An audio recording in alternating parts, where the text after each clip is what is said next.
What's up, y'all? I'm Spade, and this is my review of Thor, Love and Thunder, directed by Taika Watiti, 2022. First of all, thank you guys for watching the video. Please hit the like button, subscribe if you're not subscribed, and hit the bell if you want to be notified when I drop more content. This is going to be a spoiler-filled review, so there's your spoiler warning. If you haven't seen the movie, it's out now on Disney+. Go watch it, come back, and check out the rest of this video. So, unfortunately, this ain't it, man. I really was not feeling this movie at all. It had very little redeemable qualities. The writing was very bad. The comedy wasn't hitting. It didn't really have any memorable action scenes or action moments or any moments that had me like, whoa, that was cool. Christian Bale was criminally underused in this movie. I've heard a lot of rumors, I'm not sure if it's true, but I've heard a lot of things about there being a lot of footage of him that was left on the cutting room floor. Dude plays Gore the God Butcher and he doesn't even butcher any gods. Come on, man. We actually don't see him kill more than one god in this movie. He kills one god. But kinda technically, Thor kills a god as well. So it's like, is this guy really a villain? I don't know.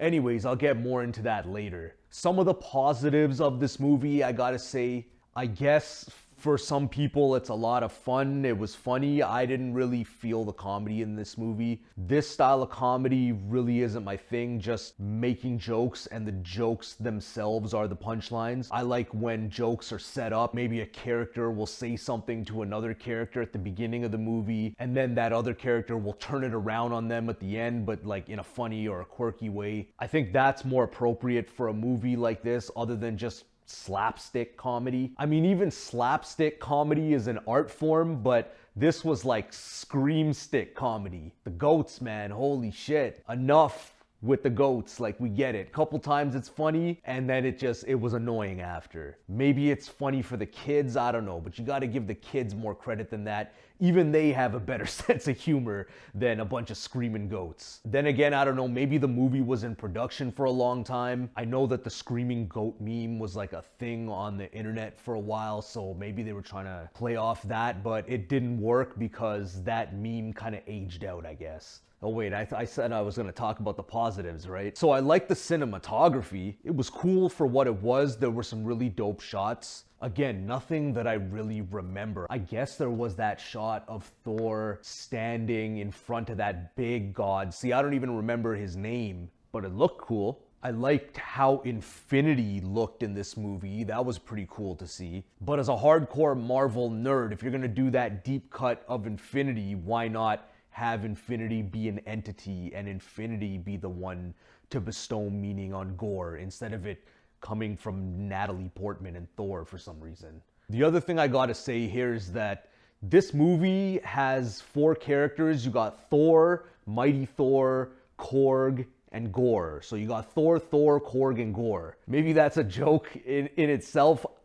I don't know, Taika, man. You tell me, I don't know. The only other thing that was good about this movie was Christian Bale's performance. He gave it his all, there's no doubt about it. He was really good as Gore, even though he looked really weird. Do a Google image search of Gore the God Butcher and just Google the Necro Sword and read what those are and tell me the movie did justice to either of them, please. But regardless of how the character himself was butchered and the source material wasn't used properly, as always, Christian Bale did a great performance. But then, unfortunately, there wasn't enough of it to redeem the rest of this movie. I also think that the small moments with Natalie Portman, the slower moments with her when she was diagnosed, okay, here, trigger warning, I guess, when she was diagnosed with cancer, stage 4 cancer, which is a thing from the source material from the comics, and she actually does get Mjolnir and becomes the Mighty Thor in the comic books. The parts where she was by herself, kind of contemplating her own mortality, lying in the hospital bed while the battle was going on and thinking about what she wanted to do and if she was willing to make that sacrifice. The acting was good from Natalie Portman. She's a great actor, so there's no doubt about that. All of the actors that are featured in this movie, they're great actors. Even Russell Crowe as Zeus. But he was criminally underused, again, used as a joke. And that's one thing that detracted a lot from this movie, is that there was no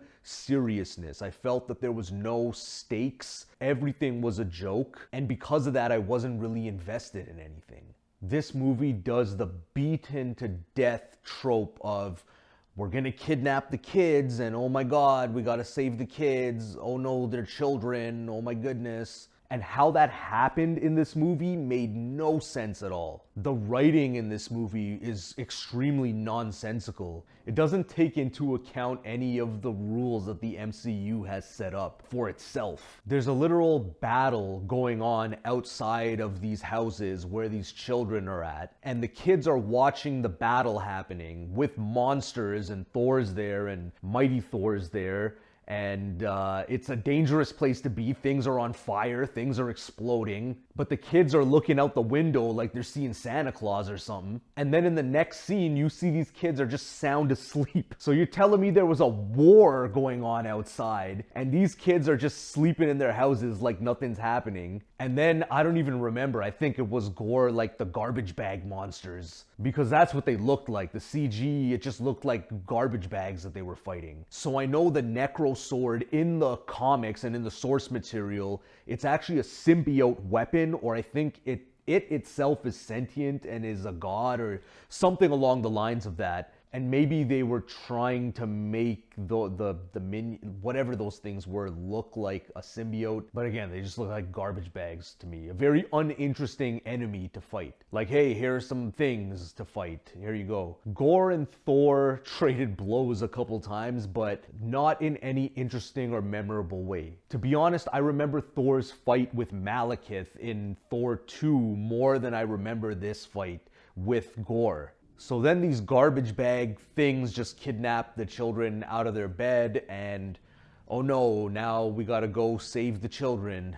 I just feel like this movie dealt with a character that was out there killing gods, another character with stage 4 cancer, and Thor himself, who had a bit of an internal struggle last time we saw him. I was really hoping for this to be a more serious movie, tie in with the rest of the cosmic MCU, but also just be a fun time because it's being directed by Taika Watiti. And admittedly, I do like his other work. I actually liked Ragnarok a lot, and I thought that maybe we were in for more of a Ragnarok vibe this time around. To be honest, it felt like he wasn't taking this seriously, and I'm pretty sure I even saw footage of Taika and Tessa Thompson openly dissing the CGI in the movie and like talking shit about the story and the writing and the script. He was admitting that like he didn't know what was going on and he was just making things up as he went. I don't know, it just feels disrespectful to a character like Thor or to any character in the Marvel Pantheon. You could pick any random character in Marvel, and if you had good writers and made a good story,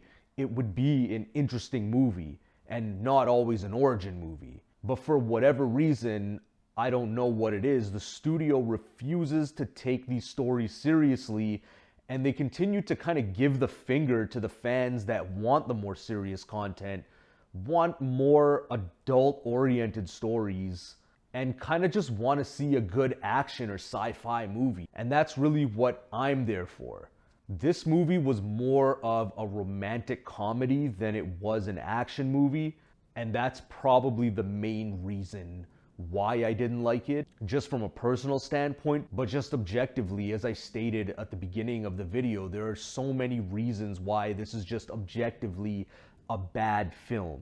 Now, that's not a diss to you if you liked it. I like bad movies too. I love the Godzilla from the 90s, which is not even really technically Godzilla. So there you go. But I can still acknowledge that it's a bad movie. It's something I have fun watching. And that's cool. If you want to watch these movies with your kids and just turn your brain off and have a good time, cool. And that's good for the Marvel shows maybe and the Disney Plus content. But when it's an actual movie and you're trying to get me into the cinema to pay money, it's not happening. And to be honest, from the advertising of this film and everything I was hearing during the lead up to this film, it did not have me interested in going to watch it at the cinema. I went to go see Doctor Strange in the cinemas, and after that, I was like, you know what? I'm not going to give Disney theater money anymore. I'll watch it on Disney Plus, but that's another story for other reasons. But yeah, this is overall a fail. Even when the action figure of Gore the God Butcher came out, it was just laughable. And people were like, I really hope he doesn't look like this in the movie. And he did. And here's the thing, even though he did look terrible, Christian Bale killed it, and there wasn't even enough of him in the movie to even balance out the scales of good and bad. Because that really was the best thing about the movie. Even the CGI in this movie was very shoddy. And that's not a diss on the VFX artists. That's a diss on Marvel pushing out so much content that their VFX artists are just slammed to the brim, and they've actually been complaining about being overworked. There's so many rumors about it just being an abusive environment over there, and just but again, that's a whole other can of worms I don't really want to get into. I guess the soundtrack was kind of cool, but it didn't really serve a purpose in this movie. I felt like in Ragnarok, when certain songs played, they played for a reason, because that scene called for that song. Maybe the emotion or what was going on in that scene related to the lyrics of the song or the vibe of the song. Similarly to how James Gunn would orchestrate it, or even Quentin Tarantino. When they use like outside music and outside songs for their movies, they include them in scenes with purpose. This movie kind of felt like, I'm gonna pick some 80s songs because last time I did that and it worked, and I'm just gonna throw them in there. The only one I think really had a purpose, that ended up having a purpose, was Sweet Child of Mine, and that's really out of left field. I don't know where that comes from, but I guess they're going to replace Thor with the little girl at some point, and obviously I didn't see that coming, right? But yeah, just a very uninteresting movie, uninspired, and I'm not digging it, man. So my rating for Thor: Love and Thunder is 3 out of 10. Let me know if you agree, disagree, you think I'm being too harsh on this movie. Let me know in the comments. Also, I'm going to put some links to my merch and my music in the description. If you guys want to check that out, that would be dope. Again, thank you guys so much for watching this video, and I'll see y'all next time. Peace.